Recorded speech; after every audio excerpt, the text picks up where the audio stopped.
Bonjour, bienvenue à tous pour ce Tech Jam numéro 19. Aujourd'hui, c'est un Tech Jam productivité. Alors, encore une fois, nous sommes en vidéo et en audio. Ce sera donc un pod vidéo ou je ne sais pas comment ça s'appelle, ou un vidéo cast, Vidéocast. vidéocast. Et on fera attention, comme la dernière fois ou les dernières fois, de bien décrire ce qu'on fait, parce que justement, là, on va faire pas mal de démos avec Jérôme Blin. Bonjour Jérôme Blin. Bonjour. Tu es notre Brésilien ch'ti. Et pourquoi tu es avec nous? Parce que j'ai oublié de le dire complètement. Nous sommes dans un Tech Jam productivité aujourd'hui. Et Jérôme Blin, tu es, alors, tu as un petit peu touche à tout, mais la définition exacte et précise de ton activité, c'est... Alors, il y en a deux. Il y en a une première, Community Manager pour A Freelancer's World et Sumbum Tech qui va arriver. Et puis aussi pour la grande distribution via une agence et aussi rédacteur web, rédacteur SEO en freelance. D'accord. Donc, si on a des besoins de SEO, de community, de communiquer de manière générale, que ce soit en audio, en texte et même en vidéo, parce que tu fais des animations jusqu'à ce que jusqu'à la limite de tes capacités, mais moi je trouve que c'est déjà top. Et ben, on t'appelle et on te contacte comment? Alors, surtout via LinkedIn, en grande partie, Jérôme Blin, via mon compte, Ouais. via Freelancers World, of course. Et puis, voilà, c'est l'essentiel de ma prise de contact, ou via Malte, mais bon, essentiellement, c'est là, quoi. D'accord. Alors pour ceux qui ont suivi les podcasts précédents de productivité, on a souvent eu, on peut le dire quand même, des problèmes de son. Est-ce que c'est Mea lié culpa. au fait que tu sois au Brésil ou pas? On ne sait pas. En tout cas, je pense que c'est mieux cette fois-ci. Peut-être pendant le jam, je monterai un petit peu ton son parce qu'il me semble un peu faiblard. Mais vous nous direz dans les commentaires comment ça s'est passé pour cette fois-ci. J'ai oublié de me présenter, je suis Sébastien Pastor, je suis à la tête de Freelancers World, un écosystème pour freelance de la tech, et je crée, avec mes petites mimines et des amis, Sunbob.tech, qui arrive très prochainement, qui est l'outil en fait dont vous allez avoir besoin, vous, gens de la tech, pour trouver du taf, mais en mode zen, quoi, et détendu. Voilà. Mais je vous en dis pas plus, mais si vous voulez en savoir plus, et notamment quand est-ce que l'outil sort, allez sur sumbup.tech, sumbup.tech. J'aurais pu l'appeler gros pouce vers le haut, mais c'était vachement plus long. Puis je pense que c'est pris d'ailleurs. Voilà, c'est fini pour l'intro. Alors aujourd'hui, c'est productivité. On a déjà vu des méthodes de travail avec toi, Jérôme. Notamment, on a vu GTD, on a vu Para. Et aujourd'hui, c'est bien beau de connaître la méthode, mais c'est encore mieux si on a des outils qui vont nous aider à les mettre en place. Et dans ce Tech Jam, on va voir avec toi plusieurs outils que tu utilises ou que tu as utilisés, enfin, que tu recommandes, dans 4 catégories, si je ne me trompe pas. Catégorie numéro 1, c'est un petit peu General Purpose. C'est l'outil qui a plus d'une utilisation. Catégorie numéro 2, c'est comment je gère mon temps avec ces outils. La 3, c'est comment je gère mes messages. Et la dernière, c'est comment je gère mes notes. Alors, je te laisse la main. On commence par la générale. Ouais, on commence par général. Avec une application, pour moi, c'est un must.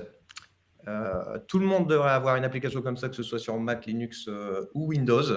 Elle s'appelle Alfred sur Mac parce que je suis sur Mac. Sous Linux, ça s'appelle uLauncher. Et sous Windows, il y a PowerToy, un truc comme ça, mais c'est un peu moins développé sous Windows. Donc, je peux même peut-être vous montrer dès maintenant comment ça fonctionne, le Alfred. Comment c'est qu'on peut faire quoi? Donc là, c'est bon, je suis en live stream. Ouais, carrément. Donc en gros, c'est simple. En fait, c'est un accès universel à tout. à toutes les parties de l'ordinateur. Donc, avec une seule commande, en fait, on fait commande space, or super space, or Windows space. On fait ça, et puis on met ce qu'on veut faire, en fait. Basiquement, ce qu'on peut faire, et c'est ce pourquoi les gens utilisent Alfred, c'est soit pour de la recherche web, Bisounours, je ne sais pas. Et puis voilà, il va me chercher directement Bisounours. Alors moi, j'ai rien. Alors je t'interromps direct. J'ai rien compris. Ouais. Je sais, j'ai pas compris à quoi ça servait. Là, je t'ai vu taper une recherche et j'ai pas compris. Alors comment que ça va? Tu fais en fait, c'est une sorte de moteur de recherche plus un outil d'automatisation. D'accord. Alfred. En fait, là, tu vois, c'est une sorte d'encart blanc. Ouais. Tu vas marquer ce que tu veux faire. Là, pour le coup, là, je veux faire une recherche web, donc chien et chat, et puis ça va me rechercher directement sur Google, puisqu'on voit le petit search for Google for chien et chat. Okay. Ça, c'est une première chose. Mais en fait, on peut faire beaucoup plus de choses avec Alfred, et puis je vous les montre, parce qu'il y en a vraiment un paquet. Alors, je vais peut-être pas tout expliquer, parce qu'il y en a vraiment un paquet. Voilà, donc ça se présente comme ça. Ça, c'est cette partie du logiciel. On n'y accède que très peu puisque c'est la configuration, en fait. D'accord. Alors, d'ailleurs, oui, il ne faut pas qu'on oublie de commenter ce que tu nous montres. Là, ce qu'on a vu, en fait, très rapidement, c'était avec un raccourci clavier. On a une pop-up qui s'affiche et qui nous permet de saisir n'importe quoi. Et c'est, de ce que je comprends, c'est à partir de ce qu'on saisit qu'il va proposer plusieurs prochaines actions, quoi. C'est ça. Soit avec des mots-clés que je vais montrer dans très peu de temps, soit directement en mettant la requête si c'est une recherche Google ou si c'est un nom de fichier qu'on connaît, par exemple. D'accord.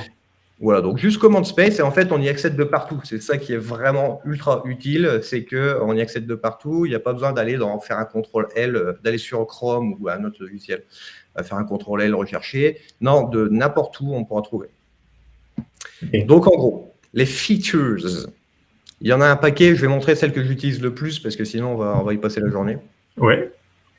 Les web search. Donc là, en gros, à travers des mots-clés, on peut configurer des recherches via les sites Internet qu'on utilise le plus. Par exemple, si je veux aller chercher directement sur Wiki pour la France, j'ai juste marqué Wiki France et ça va aller directement chercher sur Wikipédia le mot France. D'accord, ok, d'accord.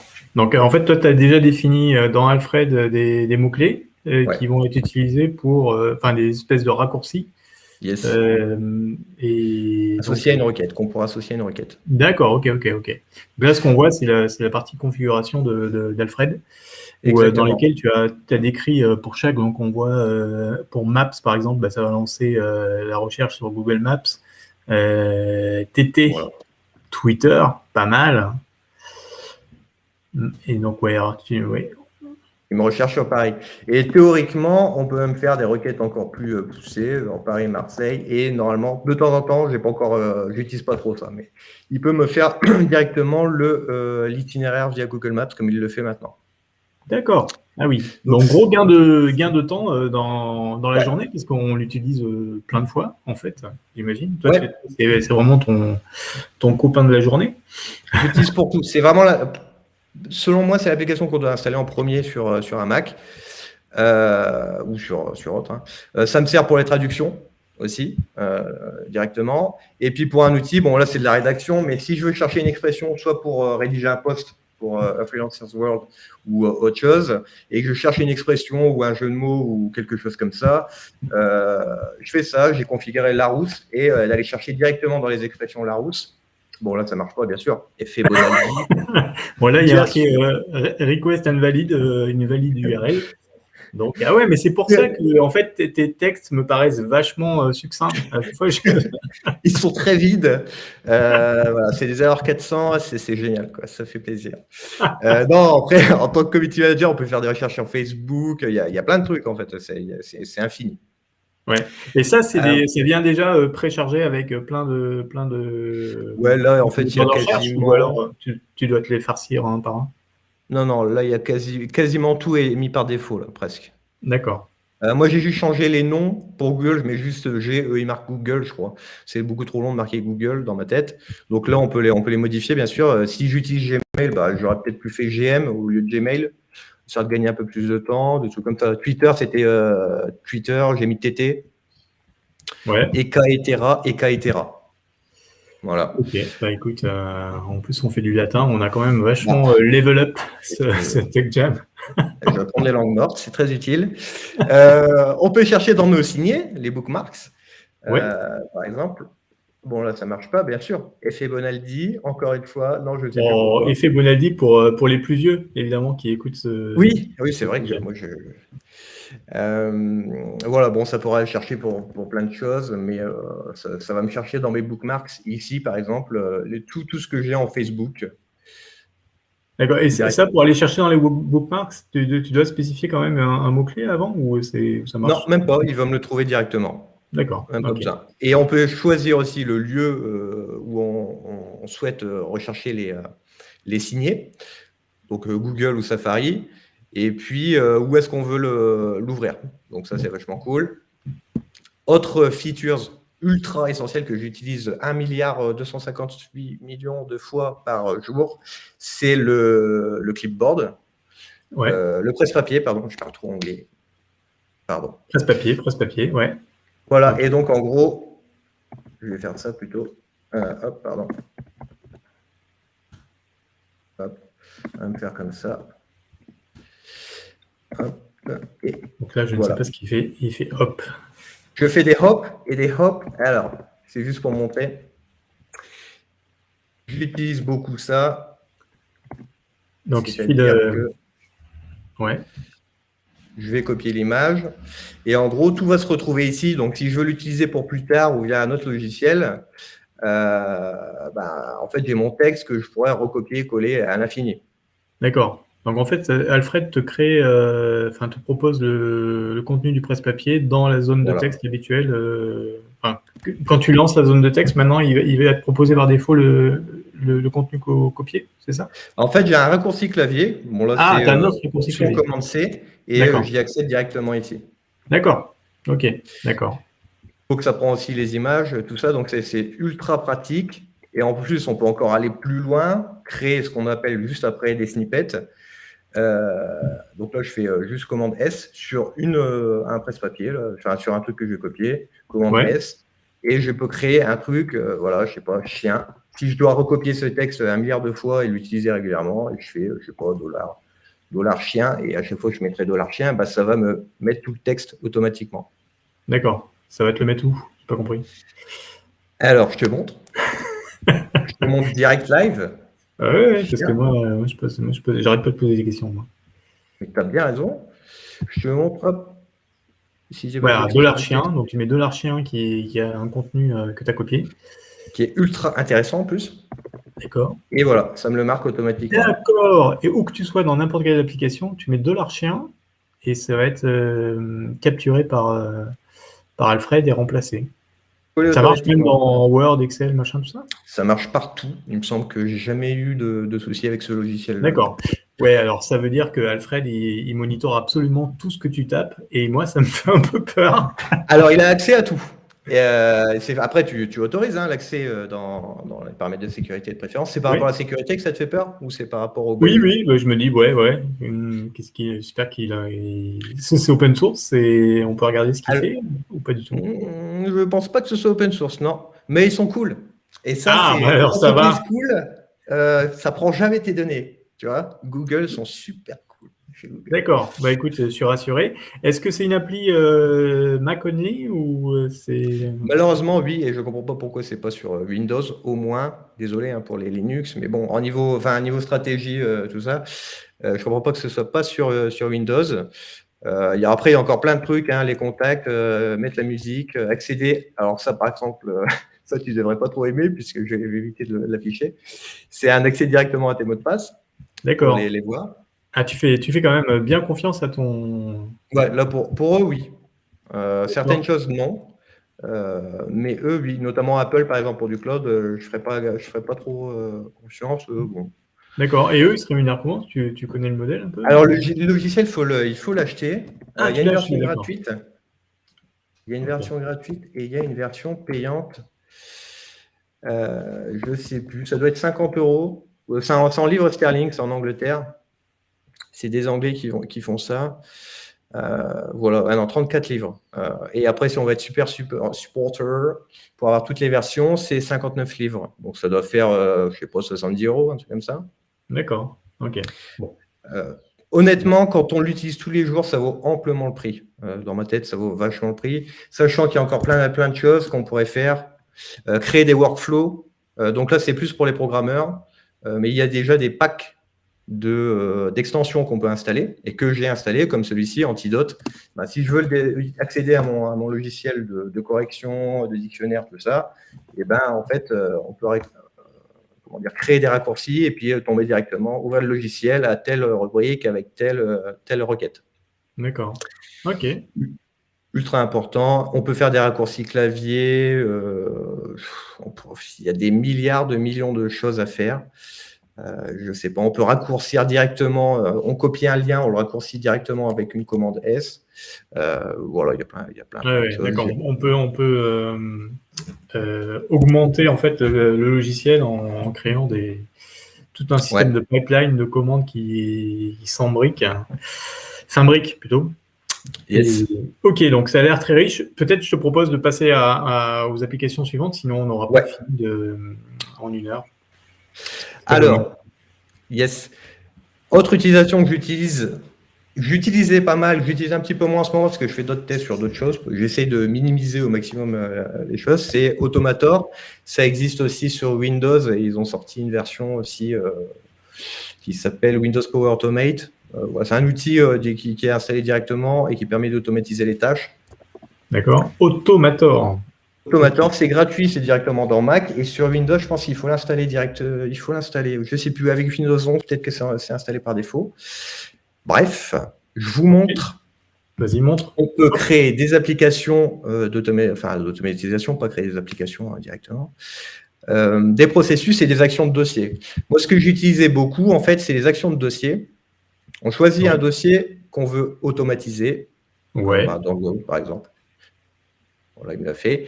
Et alors, moi, ce que j'utilisais beaucoup, c'est la conversion de PDF en PNG. Généralement, les gens font l'inverse. Mais moi, c'est plus pour la créa. Comme certains des clients envoient les images en PDF, j'ai besoin de les convertir en PNG pour les réutiliser. C'est beaucoup plus simple. D'accord. Donc, à chaque fois que je vais télécharger un PDF dans le dossier téléchargement, et ben, je lui dis de convertir, d'obtenir le contenu du dossier, par exemple, de filtrer les éléments du Finder, de choisir le type. Donc là, par exemple, c'est un PDF. Et puis, de le convertir. Alors, je ne sais plus où c'était, image, photo. Bref, je dis une bêtise, mais où est-ce que c'était exporté? Ouais, donc là, il y a plein d'actions. Et t'imbriques, donc là, tu as mis, tu obtiens tous les contenus qui sont dans le dossier que tu as spécifié. Tu peux filtrer et tu veux prendre que les PDF. Et tu te demandes à ce que ce soit converti en autre chose. Non, pas du tout. Autre chose. Mais ça, c'est un exemple pour mon utilisation. Hein. Les gens, ils peuvent automatiser autrement, sachant qu'on peut mettre, il me semble, des scripts et autres lignes de code pour les power users, que je ne suis pas, bien sûr. Mais bref, les actions là-dessus en automatisation, elles sont pas mal. C'est un peu limité. Je pense qu'un développeur fera beaucoup plus de choses là-dessus. Mais si on veut faire du no-code, du low-code ou je ne sais quoi d'autre, c'est vachement bien. D'accord. Il y a une alternative par rapport à Automator qui peut être complémentaire. Ça s'appelle Hazel. Hazel. Ya. Good. Voilà. Et Stap. Elle permet aussi d'automatiser en fonction du dossier de destination. Donc là, c'est plus des actions de dossier. Ouais. Et voilà, moi, ce que j'utilisais, parce qu'en fait, elle est beaucoup plus simple qu'Automator, beaucoup plus intuitive. Il y a des trucs en plus. Par exemple, ce que je faisais beaucoup, c'est désarchiver automatiquement un fichier. Ouais. Quand tu l'as mis dans un répertoire. Voilà, je archive automatiquement. S'il y a des PDF dedans, eh ben, je vais convertir automatiquement. Je vais associer le workflow Automator à ça. Ouais. Donc, ça va convertir, s'il y a un PDF dans cette archive, je vais le convertir automatiquement en PNG.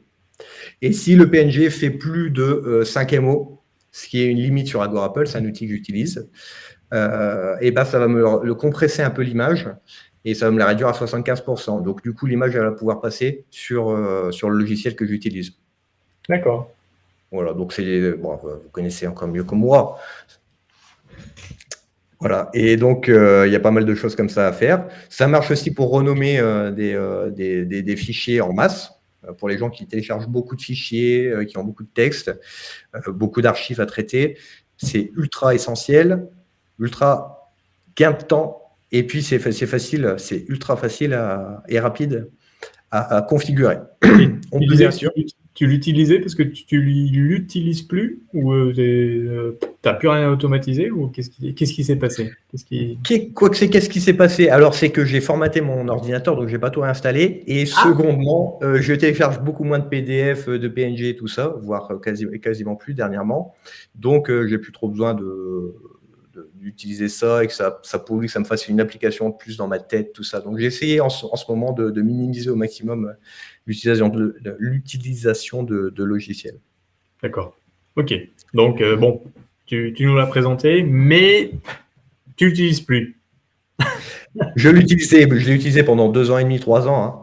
Donc, après, c'est des petits gains de temps et des petits trucs voilà, qui améliorent grandement la simplicité de notre gestion de fichiers au quotidien. Ouais, moi j'aurais un peu peur parce que après, je sais que j'oublierais assez facilement que j'ai mis telle règle à tel endroit. Oui. Et qu'après je suis là, mais où est-ce qu'il est passé le truc, machin, et mon fichier. Donc moi c'est trop hype pour moi. C'est trop hype. Ouais. Bon, je t'ai pas encore convaincu, on dirait. Non. Où est-ce qu'on en est dans notre plan? Parce que j'avais dit qu'il y avait un plan. Là, on est toujours dans les applications généralistes. Hein, général. Ouais. Est-ce que on passe à la suite? Il est déjà 1h30. Ça passe très vite, ouais. Et oui. Ça passe très très vite. Bon, alors je te présente. Moi, je te parle d'une chose que j'utilise beaucoup quotidiennement. Et là, tu ne vas pas être content. Je pense que tu vas être encore beaucoup moins content. C'est Siri et Dictée. Donc, je te le fais rapidement. Pourquoi j'utilise beaucoup Siri et pourquoi j'utilise beaucoup Dictée? Dictée, donc c'est la fonction. Je connais pas. Dictée, je ne connais pas. Voilà, donc en gros, Dictée, on dit à l'ordinateur en vocal et lui, il le retranscrit en texte. Il le retranscrit, tout court. Donc moi, ça me sert énormément en gros gain de temps, notamment pour répondre aux mails. D'accord. La fonction Dictée. Ouais. C'est énorme. Des fois sur du chat, quand il faut faire beaucoup de texte, et sur des brouillons de texte de rédaction SEO. D'accord. Mais généralement, c'est surtout sur du mailing, ça fait gagner un temps de dingue, puisque, on a fait un test tous les deux là, sur le nombre de mots par minute qu'on écrit. En général, quand on le fait à la voix, c'est peut-être 3 à 4 fois plus rapide. Donc, si on a beaucoup de mails à traiter, honnêtement, c'est un énorme gain de temps. Et Dictée, c'est une application Mac C'est sur Mac, ça existe sur Windows. Ils ont leur fonction de reconnaissance vocale. Sur Linux, j'ai jamais expérimenté. Honnêtement, je pense que ça doit exister. Sinon, sur les outils de Google, Gmail, tout ça, ils font ça aussi. Sur Google Docs, je sais qu'ils le font et c'est beaucoup plus puissant. Parce que ça prend beaucoup plus de data. Voilà, j'utilise aussi beaucoup Siri pour des recherches simples. J'essaye dernièrement là, de tout faire à la voix et c'est vrai que ça fait gagner beaucoup de temps. Ça marche vraiment, du coup, tu n'es pas obligé de répéter 10 fois le truc? C'est le souci. Alors, surtout en français. Français, c'est pas ultra top, mais j'essaie d'articuler 95% du temps, ça fonctionne. Pour faire des recherches simples, pour convertir des devises, j'utilise, comme je suis au Brésil, tout ça, samba, caipirinha, je fais beaucoup de conversion de devises euro-réal. Et ça, je fais très, très, très, très beaucoup, surtout en ce moment avec la guerre, l'apocalypse, explosion du pouvoir d'achat et tout ça, tout ça. Et puis, une autre fonction, c'est l'ajout de rappel automatiquement à la voix. Par exemple, je lui dis tac, tac, tac, Siri, rappelle-moi dans 15 minutes je sais pas, d'arrêter la machine à laver, je dis des bêtises. Et puis, il va me le retrouver, il va me le mettre directement dans le dossier si je le spécifie, à quelle heure, combien de fois, etc. Ça aussi, c'est un gros gain de temps. D'accord. Ouais, moi, pareil, j'aurais peur que ça marche pas, tu vois, surtout pour des rappels. À un moment donné, il y a toujours un bug. Ça me fait penser au bug. Et à un moment donné, Apple avait eu un bug de réveil, je crois, sur leur iPad, iPhone. Et c'était pas une catastrophe, mais presque. Tous les gens qui n'avaient pas pu se réveiller après la mise à jour. Et tu vois déjà, bon, tu peux avoir des bugs à peu près à tous les niveaux. Et là, je me dis, tiens, si je demande à Siri de noter ça et qu'en fait, il s'emballe ou il s'est pas rendu compte ou ça n'a pas marché, et ben voilà. Moi, je préfère tapoter encore. Tu préfères taper? Bah après, c'est chacun son truc. Ouais. Mais moi, honnêtement, j'utilise pour des trucs simples, pas pour des trucs compliqués, parce qu'en français, encore une fois, Siri et peut-être même Google, comment ça s'appelle? C'est pas Hey Google, je sais plus. Bon, bref, la requête OK, Google Google. Voilà, OK Google, pardon. En français, c'est beaucoup moins développé qu'en anglais. Moi, j'aime beaucoup, j'utilise beaucoup. Et puis voilà. Et puis en plus, Siri permet aussi de lancer des raccourcis, des automatisations aussi, avec des mots-clés qu'on a définis par défaut. Et il y a pas mal de choses. Par exemple, je peux dire, tiens, hey, dis Siri. Attends, je vais dire. Non, il le fait, putain. Hey Siri, je sais pas, dictée. Et là, il va ouvrir cette automatisation que j'ai créée. Et puis, pardon Siri, excuse-moi. Fais dodo. Tais-toi, Siri. Et puis, donc là, je vais dicter un texte, il va me le partager dans Notes, dans mon application de Notes, etc. Moi, ça me sert. Après, je comprends qu'on puisse préférer le clavier. Et si tu préfères le clavier, eh ben, il y a Alfred, sur lequel on peut aussi même créer nos notes, envoyer des mails, etc. etc. Et oui. OK. Est-ce qu'on passe à la catégorie temps, alors, justement, Yes. parce que le temps, c'est de l'argent, et surtout le temps file. Le temps, c'est beaucoup d'argent, c'est de la tunasse en kilos. Et puis, alors, la dernière fois, pour relier un peu ce qu'on disait la dernière fois sur la méthode GTD et la gestion de tâches, je vous présente Things, l'application. Ah, le fameux. Ouais. Donc là, il vient de lancer Things grâce à Alfred. Voilà. Magnifique. Voilà. Ah oui, c'est vrai en plus. Putain, on relie tout, c'est incroyable. C'est incroyable. Donc, mais cette application, en fait, je l'ai utilisée beaucoup. Excuse-moi, je t'ai coupé. Non, je disais une connerie. Vas-y. Hop, je mets ton écran en plein grand, comme on dit. Voilà. On va faire un petit focus dessus. D'accord. Donc là, tu as lancé Things. Voilà, Things 3 sur Mac. Mais après, bon, à la rigueur, on s'en fiche que ce soit Things ou une autre. C'est l'application de tâches que j'utilise beaucoup. Là, je n'ai pas mis mes vrais rappels à moi par souci de confidentialité aussi. Là, c'est la version par défaut, sans tâches, sans rien. On a notre réception sur laquelle on va rajouter nos notes. Ce qu'on doit accomplir aujourd'hui. À venir, on peut même connecter bon, c'est des trucs classiques, hein, on peut connecter notre calendrier pour voir ce qui se passe sur la journée, sans pour autant mixer calendrier et to do. Ouais. Ça, ce sont les tâches à tout moment. Un jour, c'est pour ce qu'on avait expliqué sur la méthode GTD, ce qu'on veut faire un jour plus tard. Donc, par défaut, en vrai, c'est très GTD-like. Je ne sais pas si ça se dit, mais voilà. La fonction que j'avais expliquée sur Things, et que je souhaite montrer avant tout, c'est ça. C'était la capture instantanée de n'importe où, un peu comme Alfred fait de notes, de rappel. Donc là, je fais option, bon après on peut le définir, mais je fais CTRL bar, CTRL space, et je marque, je ne sais pas, Sébastien. Lui rappeler que c'est le meilleur. Voilà. Je peux le faire dans 30 minutes, je marque 30 minutes, et puis je le mets dans le dossier mes tâches. Si je veux le faire si je veux trier directement. C'est pour ça que je te disais la dernière fois que moi, des fois, je fais le tri directement quand je sais exactement ce que ça va être et où ça va être placé et quand ça va être placé. D'accord. Ça, c'est une chose. Deuxième chose que je souhaite montrer, le reste, on pourra. Ça, c'est du très classique. Je sais pas, voilà. Un autre bateau, parce que sinon, ça va être. Hop. Là, je veux capturer ça et je veux me rappeler de travailler là-dessus, sur ma Donc, tu veux recherche. capturer la page ou la recherche sur Google La page. que tu viens de faire. D'accord. Voilà. Donc, je fais ça directement. Je fais un autre raccourci clavier qu'on peut encore une fois définir. Et ça va me capturer la page sur laquelle je suis. D'accord. Moi, ça me sert beaucoup, histoire de ne pas avoir à penser où est-ce que j'ai mis le lien ou tout ça. Et oui. C'est ce qu'il dit d'ailleurs dans GTD, c'est une des choses sur lesquelles travailler, c'est la facilité, parce que plus c'est simple, plus on va faire le truc, et alors que plus c'est compliqué ou moins c'est simple, et plus on va avoir des réticences et on le fera pas, quoi. Alors que là, bah voilà, t'as capturé, t'as juste fait un raccourci clavier et bim, t'as le lien. Voilà. Et là, si je vais là, il se retrouve ici dans ma réception, et puis j'ai le lien qui est direct. Après, on en fait ce qu'on en veut. On a notre liste de projets sur le côté qu'on peut créer à travers des domaines des projets, bateau. Et puis, on peut. Alors, là aussi, toi qui aimes bien les raccourcis clavier, il y a beaucoup de raccourcis clavier et on peut tout modifier au clavier, en fait. On peut tout faire.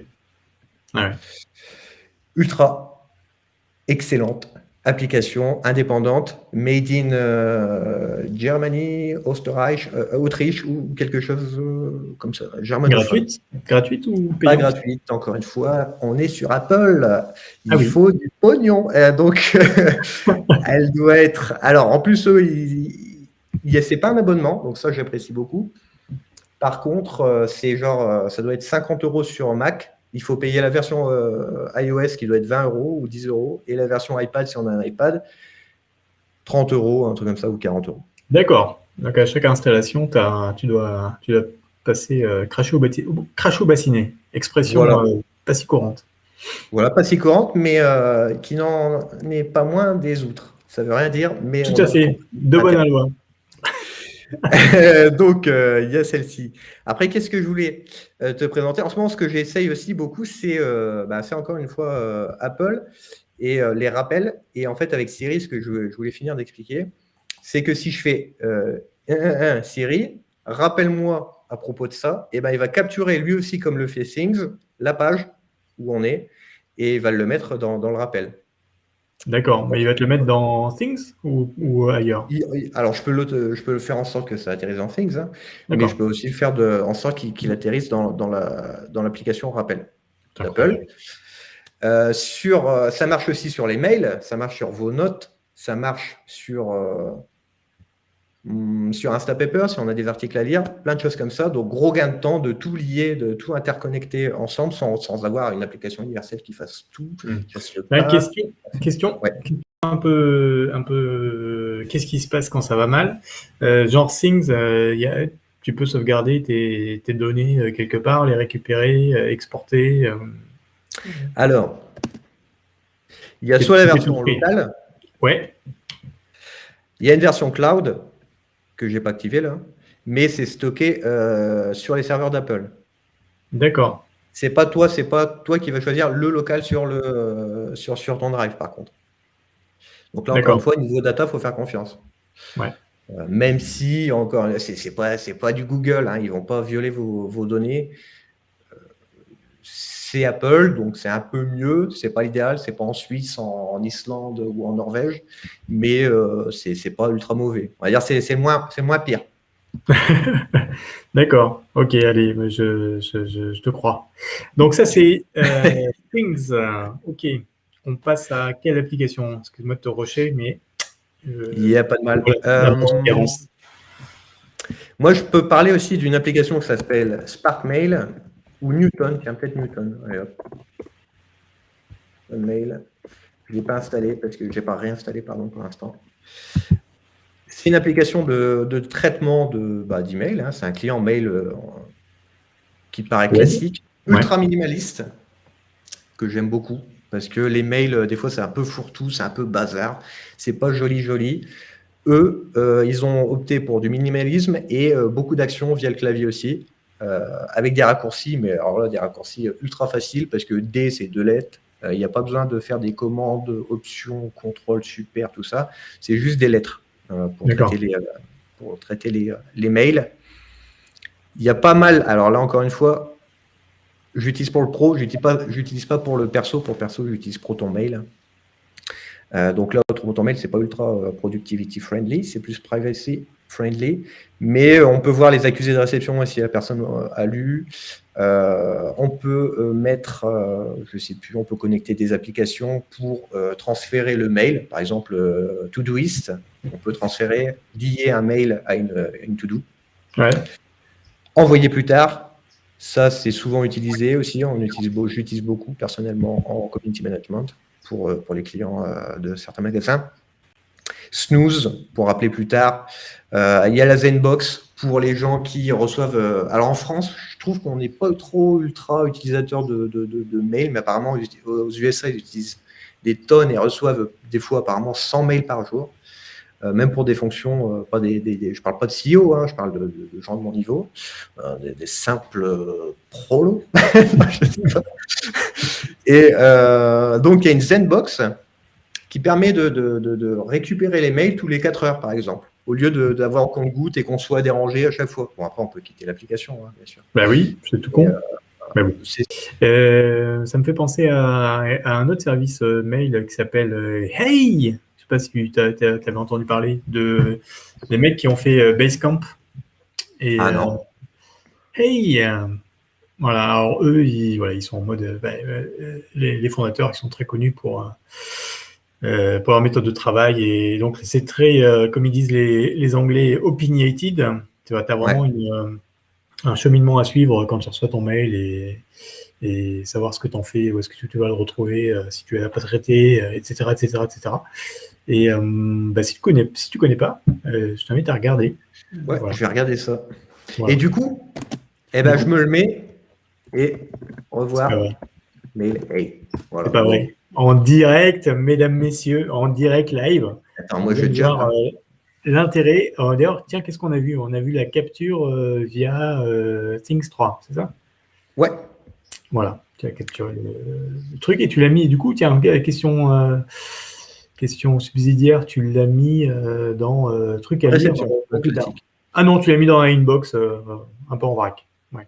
Je l'ai mis un peu en vrac parce que là, je ne suis pas sur mon mode par défaut, donc je la trierai. Ah oui, bien sûr, ouais. D'accord. Je trierai, ou bien lors de ma revue hebdomadaire, comme on a vu l'autre fois. Et bien sûr. Ok, donc ça, c'est bon pour nous. Qu'est-ce qu'on a comme une application qu'on veut Alors là, je ne pourrais pas le montrer non plus parce qu'il y a beaucoup de trucs perso dedans, mais c'est un truc tout bête que j'utilise aussi beaucoup, soit sur du pro, soit sur du perso, c'est WhatsApp. C'est la fonction de vocal, envoyer des messages vocaux. Ça, c'est un truc que peu de gens font, en France en tout cas. Ici au Brésil, ils font que ça. Ils font quasiment pas de texte. Ils font que des vocaux. Et ça fait gagner, et encore une fois, énormément de temps. Ah ouais. Il faut pas. Je l'utilise pas pour des informations importantes et qui pourraient être récupérées pour du boulot. Par exemple, je sais pas, une liste, un projet défini, ou je sais pas, je dis des bêtises, ou un nom de fichier, ou un truc comme ça. Par contre, si c'est une information générale qui ne va pas avoir besoin d'être traitée en texte, je fais du vocal direct. Et ça aussi, encore une fois, ça fait gagner un temps fou. Et en plus, c'est du async. Donc, c'est même pas un appel. Donc là, la personne peut écouter beaucoup plus tard le message vocal, et puis voilà. D'accord. C'est vrai que ça me paraît plutôt contre-productif parce que la rare fois où j'ai entendu, c'est long, il faut que tu écoutes le message, et puis un autre qui va renvoyer un long message, et en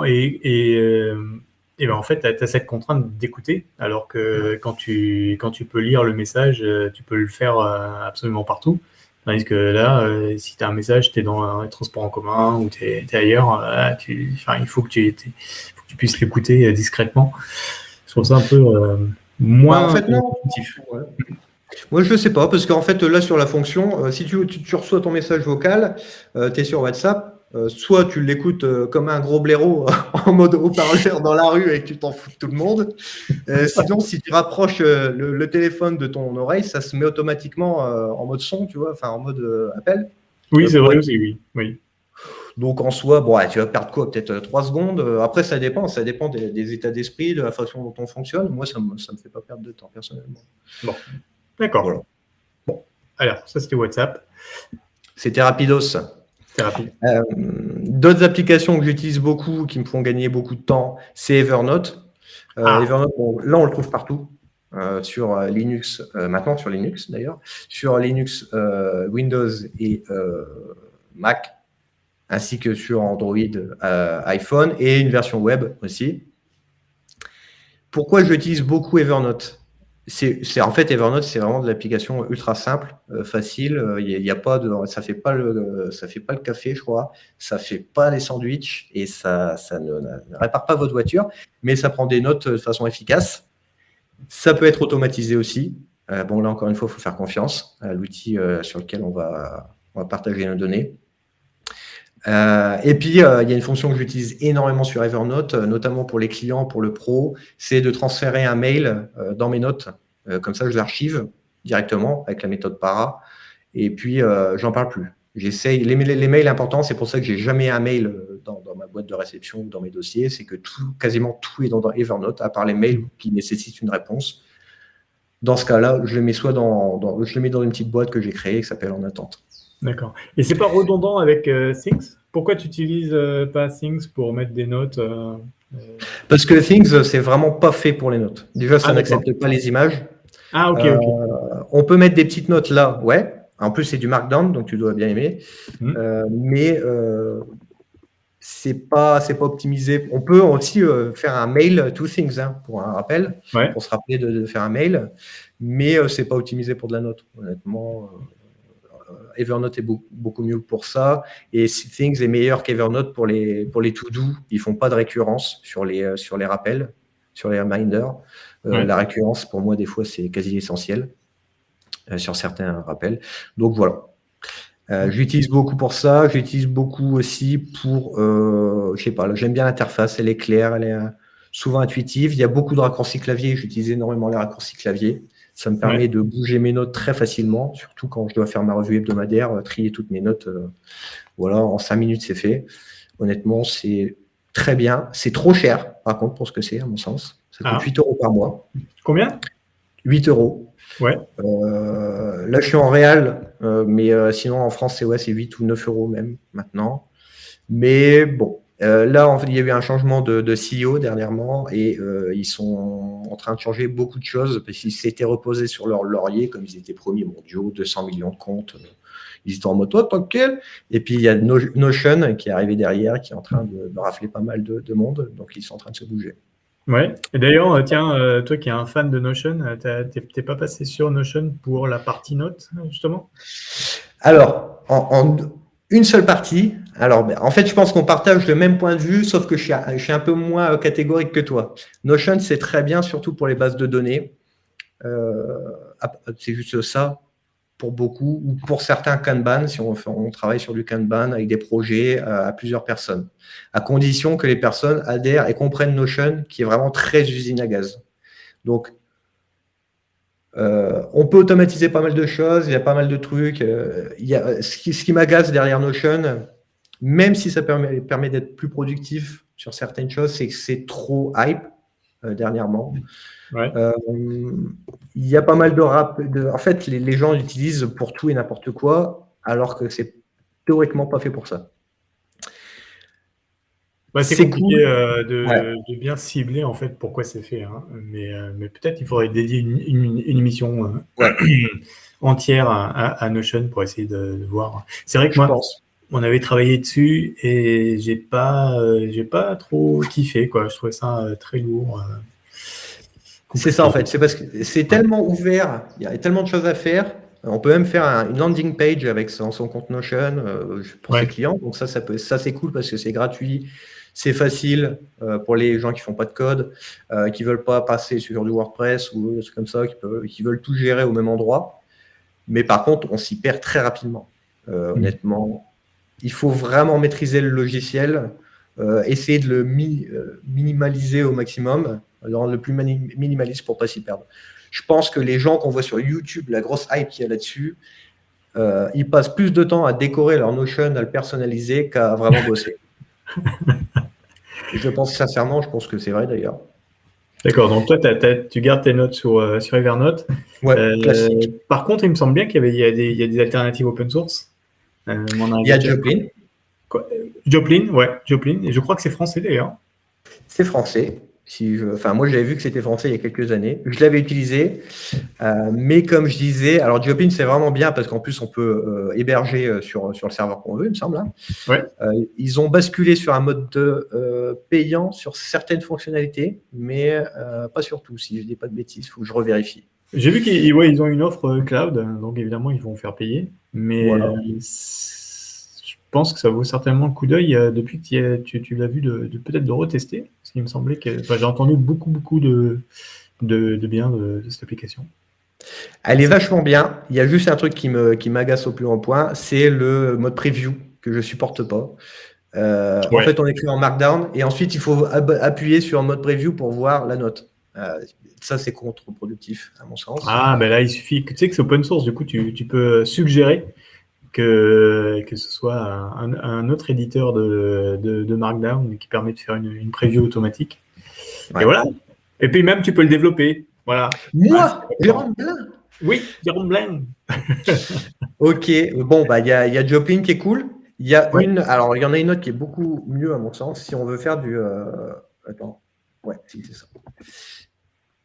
Ça s'appelle Standard Notes. Et là, c'est pour les gens qui aiment vraiment on va dire une application qualitative, ultra légère, très axée sur le chiffrement des datas. Ouais. Ça s'appelle Standard Notes. C'est joli et c'est d'une rapidité. J'ai jamais vu un truc aussi rapide, aussi léger et fonctionnel. Ouais. On peut rajouter des extensions sur chacun de votre application, chacune de vos applications, si on veut du Markdown, si on veut du rich text, des tableurs, des trucs comme ça. C'est vachement bien. Ah, c'était pas open source? Non, en fait. Non. Oui, non. Ah oui, c'est open source. C'est vrai? J'avais un petit doute. Ah, yes! Alors oui, des fois, c'est pas tout le temps parce qu'il y a un GitHub. Ouais. Alors là, par contre, c'est open source, mais Standard Notes, Safe and Private Place. Sounds good. Oh, ben j'irai voir. Oh, Docker Run, bam. Même moi, je peux y arriver. Ils ont une bonne politique. Ils ont changé de politique de prix aussi. Avant, il y avait un truc vachement bien, c'est qu'on pouvait payer, je pense, 150 € pour 5 ans d'abonnement. Ouais. C'était pour les believers. Non, maintenant, ils ont changé. Honnêtement, la cause, enfin, ça vaut le coup de payer si on est vraiment là-dessus. Il y a certaines fonctionnalités qu'on perd, comme c'est ultra secure, mais pour moi, c'est vraiment la super app. Ouais, $38 à l'année, c'est pas mal. Hein. C'est pas non plus. C'est moins cher qu'Evernote. Bah ouais. Bah allez hop. On dit Evernote pour un truc open source, c'est pas mal. Si je l'utilise pas, la seule raison que je l'utilise pas, c'est qu'on peut pas, enfin en tout cas l'année dernière quand j'avais utilisé pendant un bout de temps, c'est qu'on peut pas trouver le lien d'une note, spécifier le lien d'une note pour la retrouver plus rapidement. On peut pas faire du note linking. Ah. Si on l'utilise pas, bon, si on n'utilise pas ça, c'est pas grave. D'accord. Ok, je regarde ma montre, il est 52. Est-ce qu'on a le temps pour quelques applications supplémentaires? Je vais vous en présenter. On le mettra dans les commentaires et dans le podcast. Tout, parce que la liste, elle était énorme, la liste que tu m'avais envoyée d'applications. Ouais. Et malheureusement, on n'a pas eu le temps de tout voir. Est-ce que tu en as une autre rapidement qui tiendrait dans les 7 minutes? Même dans 1 minute, je te présente une rapide qui s'appelle Sticky Note. En fait, c'est un post-it. C'est tout con. Et ça existe sur n'importe quel OS, je pense. Pas sur téléphone, bien sûr. Alors, remarque, si, ça doit exister sur Samsung. Et moi, je m'en sers pas mal parfois si... Voilà, c'est mon cas. Hein. Pour de la rédaction SEO, si j'ai une liste de mots-clés, je ne les connais pas tous par cœur, mes mots-clés à rédiger et à replacer dans mon texte. Du coup, je me mets les mots-clés comme ça. Ouais. Et puis, je peux faire en sorte que la fenêtre, elle apparaisse toujours au premier plan, en fait. Ouais. Donc, à chaque fois que je change d'app, que je fais une recherche, j'ai toujours ça en tête et j'ai toujours à vue d'œil. Si j'ai une liste de petites tâches à faire rapidos, je me le mets comme ça. Et en fait, c'est d'une simplicité déconcertante et rapide. D'accord, ok. Ça rentrait Voilà. dans le temps imparti. Très bien. Merci, monsieur Jerome Blin. Alors, attends, je vais te... Hop, voilà, je te remets en grand. Super, bon, alors ça donne faim, ça donne envie d'en voir plus, encore plus d'applications pour doper sa productivité. Peut-être qu'on aura l'occasion de se faire une nouvelle passe. Puis de toute manière, il y a toujours, c'est pas tous les jours, mais tous les mois, on a une nouvelle application qui est là pour nous aider. J'en ai une en tête, et je sais que c'est créé par un entrepreneur français. Parce que souvent, ça va aussi. Alors, soit c'est des applications qui s'appuient sur une méthode, soit c'est des applications qui réinventent la façon de travailler. Et justement, l'application à laquelle je parle et dont j'ai complètement perdu le nom, te crée des nouvelles habitudes. Alors, c'est jamais facile, mais ça donne envie. C'est comme Hey. Donc, peut-être qu'on se fera une nouvelle émission pour cibler 2-3 applications un peu plus en profondeur. Avec plaisir. Merci beaucoup, monsieur Blin. Merci à vous. Et à la semaine prochaine. Alors d'habitude, je dis la semaine prochaine, on va avoir un nouveau Tech Jam. Et ben non, pas aujourd'hui, parce que je dis demain, on a un nouveau Tech Jam, un Tech Jam fully English avec Anthony Monté. On reçoit Sean Brown de Rising Cloud pour qu'il nous présente ce cloud d'un style nouveau, puisqu'en fait, ils ne sont pas embêtés à refaire un cloud avec du compute par-ci, par-là, du storage, du machin. Eux, c'est du cloud serverless et functions seulement. Donc, c'est demain. C'est pas à 13h, mais à 14h. Et c'est avec Sean Brown de Rising Cloud. Au revoir à tous. Merci de nous avoir écoutés, vus, regardés, entendus. Et à demain. Au revoir. Stay connected.